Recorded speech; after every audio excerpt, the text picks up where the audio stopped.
Ob 80-letnici Vatikanske države, Vatikanske države, komentar dneva, Matej Pavlič. 20. septembra 1870 so se odnosi med Svetim sedežem in kraljevino Italijo znašli v bolečem krču.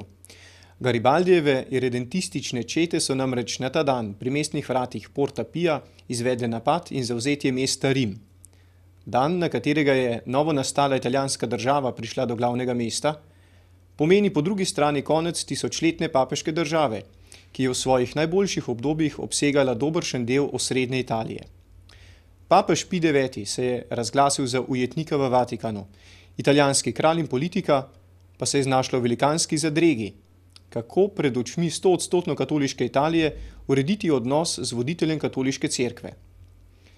Lateranski sporazumi, sklenjeni 11. februarja 1929, tako pomenijo otoplitev skoraj 60 leti trajajočih več kot hladnih odnosov med katoliško cerkvijo in kraljevino Italijo.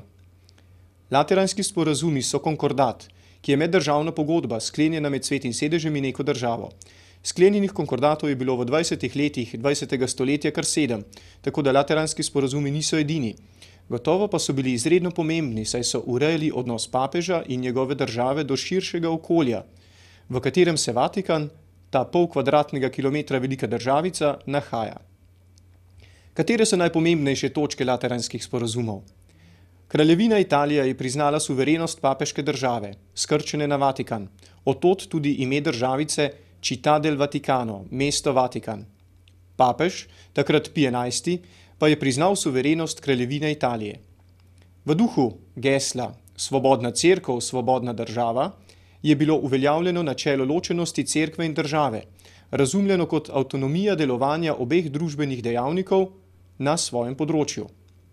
Katoliška veroizpoved je bila razglašena za državno vero, poroke sklenjene v cerkvah pa so dobile tudi civilno veljavo. Po drugi strani je italijanska država dobila pravico do dogovarjanja pri imenovanju škofov.